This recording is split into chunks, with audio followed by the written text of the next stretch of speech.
hit the spot in 20-somethings. Time really moves fast, you were just 16. That created Ford Motor Cars. I can't even think of his first name right now, but my point being is that he had the ideal of having an 8-cylinder engine in the car and had a bankruptcy that happened a couple years prior to that, and had a team of engineers that he worked with for 2 years, had to convince them that it was possible, and they finally found that it was possible, and that was his dream.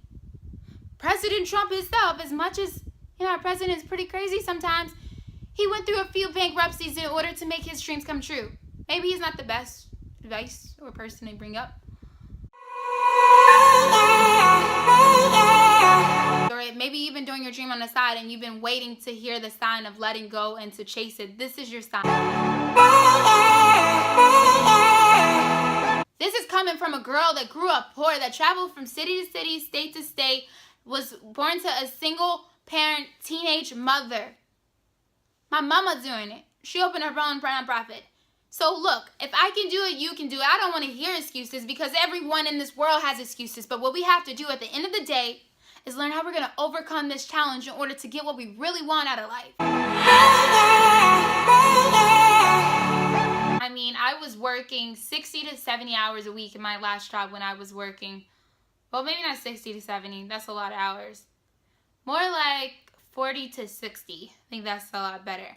When I was working for the boom, boom, boom NBA. If you know the team, keep it to yourself. I'm not going to tell everybody, but let's say they were in the final 2 of the NBA championships. And I still do root for them because I do miss my team. I think they were great. They were awesome. It was wonderful working with them and all of that. But the reality is that every day I went to work, I was actually really dreading just being there. I love the clients that I worked with. I love the team that I worked with. But I was thinking, like, if I'm putting in all this time and all this energy into things that is not ultimately going to be something that I own in the future, besides having a good 401k and health benefits if I got sick and things like that, it didn't really matter to me. And I'm not saying that you quit your job today, because I don't want you to write on my YouTube post or my Facebook post and be like, I quit my job now, I don't know what to do. I am going to help you out and give you some plans and ideals on how to take that step forward, because guess what? I've been where you are. I've been sitting at my desk at work at 4 o'clock in the afternoon or 6 o'clock and like, what the heck is going on with my life? Like, why am I still sitting here? Why am I not happy or doing the things I want to do? Or I get home and it's so late at night that I want to spend time with my handsome husband and just, chill back and watch TV. But the reality is that some other fire is burning inside of me, which is the fire of my own business, the fire of me chasing my dream. Like, sometimes when you Google on those websites, like, different advice on inspiration and stuff, and it's like, go live the life that you've always imagined, go chase your dreams, follow your heart. These may sound like cliche bits of advice, but these mantras actually resonate in people's hearts. It encourages us to really follow after what we were created to do, what our purpose, our dream, and our passion is. Hey, if you believe that your McDonald's job where you get paid $7.25 an hour in some states, or maybe $10 an hour in some states, is what your purpose and your passion is, you never know. Serving those 4 pieces of chicken nuggets and a Happy Meal is going to make somebody happy. So maybe that is your purpose.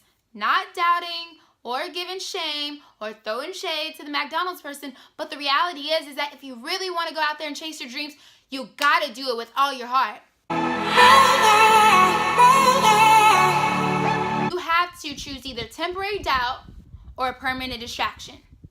So, in the midst of chasing your dreams, like I said, you're going to have 1,000 people telling you, no. Why are you chasing your dreams? Why are you doing this? Why are you quitting your really good job? Oh my God, I wanted to work for that company, or this or that. And you got to silence the noise. You have to surround yourself with very, very, very positive people that are going to openly motivate you and educate you and push you and challenge you and help you towards reaching your goals and reaching your dreams. You're not going to be able to get there if you have negative people that's pulling you down, because eventually it's going to get to your spirit and your spirit's going to be pulled down too.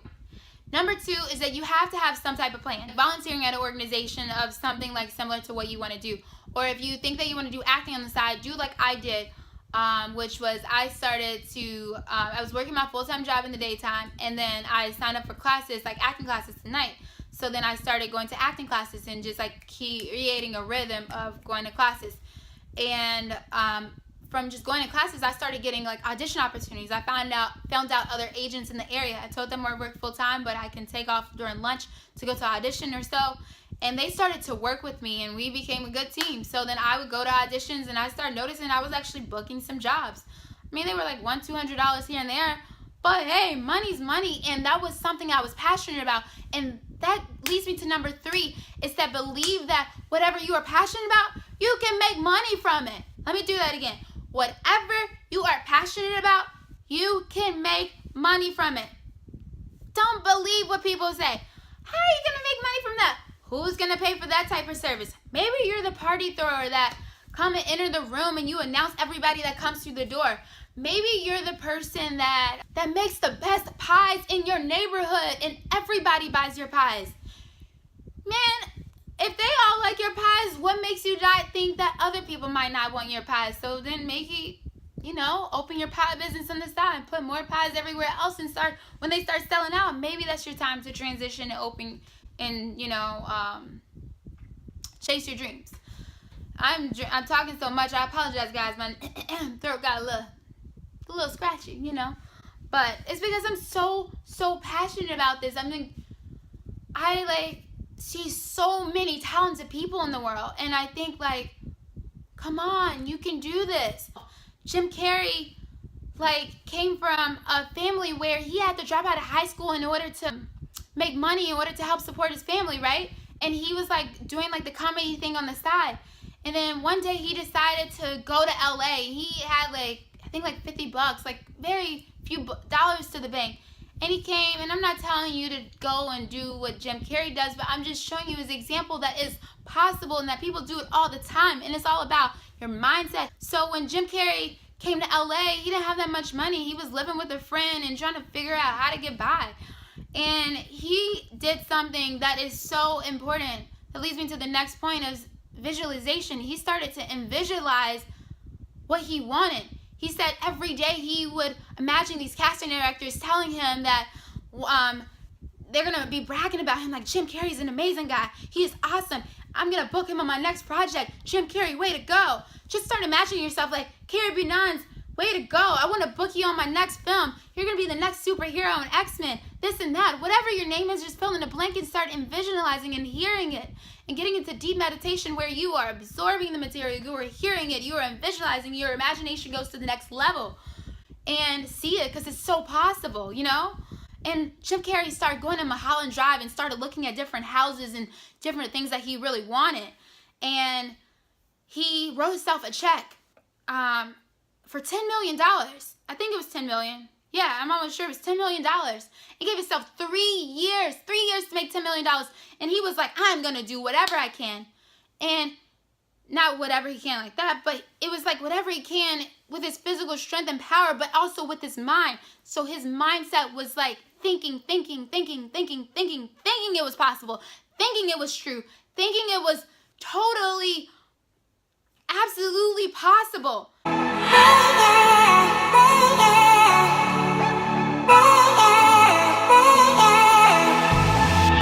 Write a fantasy about a day in the life of. A fantasy story of the day in the life of whatever your dream job is. So if your dream job is to become a doctor, I don't know. You can say a day in the life of a doctor. Whatever's your name. Let's say your last name is Turner. So I'll call you Dr. Turner. Here people say Dr. Turner is going to operate on an open heart surgery here in America. But then he just got booked to operate on an open heart surgery in China because it's so complex that only Dr. Turner could do it. Or maybe it's that you want to open up a nonprofit. So maybe your name is Mr. Lee. Mr. Lee, thank you so much for your service. We want to donate $1 million to your nonprofit. Hear it, see it, feel it, and visualize it. It's so important that we tap into the other side of our brain, because one side of our brain is very analytical. I think that's the left side, maybe. Don't quote me, but one side of our brain is definitely analytical. The other side is the more imaginative. Brain sometimes can't tell the difference in what reality really is or what imagination is, what the difference is. So that means that In reality, if we're visualizing this major, super crazy, awesome life, we could be like walking around in our dreams, which is like having a dream life, right? And then the more we visualize it, the more the reality, and you tell God, which is the universe, your dreams and aspirations and your visions by speaking it, believing it, and knowing that it's possible, the definition of faith, then it's going to happen. Our thoughts create our reality. So a man thinketh, he is it. And a lot of people are like, oh, that's so fake. If I think it, I'm going to become it. Whatever you focus on, you magnify. So if you focus on making money from your dream job, it will happen. If you focus on figuring out a plan to leave your company and go to your dream job, it will happen. So, you know what? All the naysayers can be naysayers. They're going to sit on the sidelines and they're going to be the what if peoples in life. Live the best life possible. Let go. Be free. Trust God. Don't worry. Have faith. You got this. I believe in you. I'm chasing my dreams. I'm in Los Angeles, California. It's been a year and a half. I booked over 60 different projects. Yes. I've worked with some incredible people and I'm not done yet.